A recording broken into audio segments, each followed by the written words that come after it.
Hello, I am Christopher Schmeling, Sheriff of Racine County. My office is in charge of the Racine County Jail, where 2 in-custody deaths recently occurred, Ronquel DeTello Scott Jr. and Malcolm James. I offer my deepest condolences to their families, friends, and loved ones.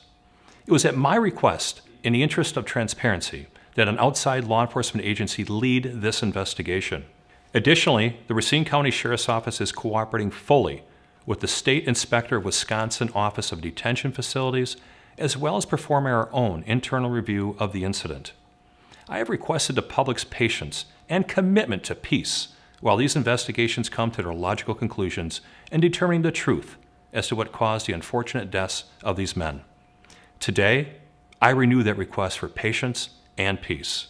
In order to protect the integrity of these investigations, I have said I would not release any specific information concerning the facts of either of the cases until the investigations are concluded. However, given the continued advancement of serious misinformation and completely inaccurate statements, I must now balance the interest of protecting the integrity of the investigations against releasing limited information so that the public has the facts. After careful consideration, I am compelled to release a portion of the video evidence, which clearly shows that Mr. James did, in fact, intentionally harm himself while in the Racine County Jail. However, I must warn you, this video is tragic, traumatic, and very difficult to watch. But it is important that the public receive accurate and truthful information. Prior to this video being taken, Mr. James had been seen by multiple medical and mental health professionals, including 2 visits to the hospital. In addition, my staff took numerous steps to try to stop Mr. James from continuing to harm himself. In this video, you will see Mr. James violently hitting his head on a concrete wall. You will also hear my staff professionally and compassionately communicating with Mr. James. Meanwhile, a team is assembling to safely remove Mr. James from his cell and provide him medical attention. Once the team entered the cell, Mr. James violently fought with jail staff, and they had to use some use of physical force to secure him for medical treatment.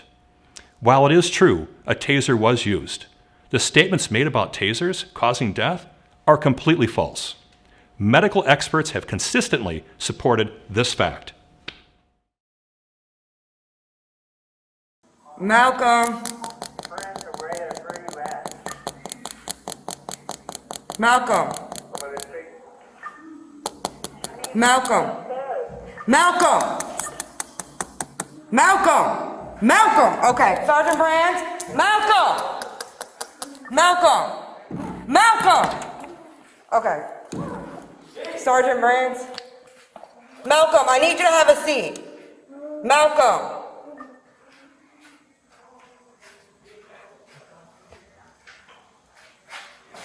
Malcolm, can you have a seat for me?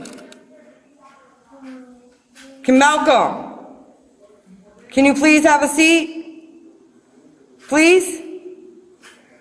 So you can stop hitting your head? I don't want you to hurt yourself. So can you have a seat? Malcolm, Malcolm, Sergeant. Malcolm. Malcolm. Malcolm. Hey. Malcolm. Can you just talk to me? Instead of hitting your head, please? Hey Malcolm, remember me? Look at me, No, remember? This ain't working. Can you look at me? Malcolm. I was with you your first day here. Huh? Remember we talked about the president? Malcolm, do you remember? We talked about the date and how May was almost over. You a Scorpio? When's your birthday, Malcolm? Malcolm! Malcolm, what's going on? Hey. Jeez. Malcolm, Malcolm. can you just sit still and talk?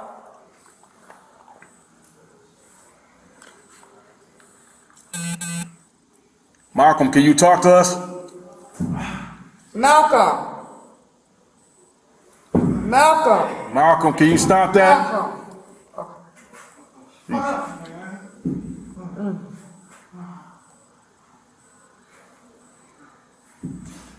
Malcolm, can you stop doing that? Malcolm.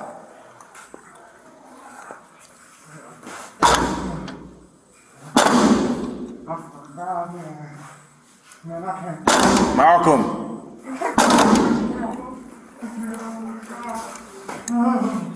Malcolm. Malcolm, can you talk to us?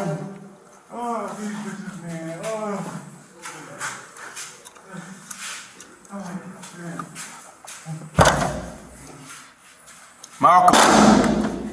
Malcolm, can you stop? Malcolm.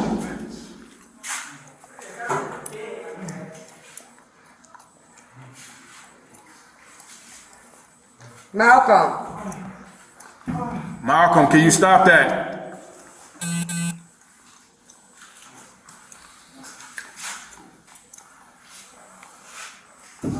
Malcolm. Can you have a seat for me? Malcolm, can you sit down on your bunk, please? To preserve and protect the integrity of the investigation, I am releasing this short piece of video evidence. I want to make certain that the public clearly sees for themselves the pattern of misinformation and inaccuracies of certain statements released to the public. At the conclusion of the investigations, I will stand before you and let you know exactly what occurred and answer any questions. Lastly, as a former board member of the National Alliance of Mental Illness of Wisconsin, I fully support education, training, and public awareness concerning mental health issues. This includes the many challenges of providing those services to those who are incarcerated. Upon the completion of this investigation, I welcome the opportunity to continue these discussions with mental health professionals and advocates in determining how we all can assist people experiencing mental health issues. Thank you for your attention.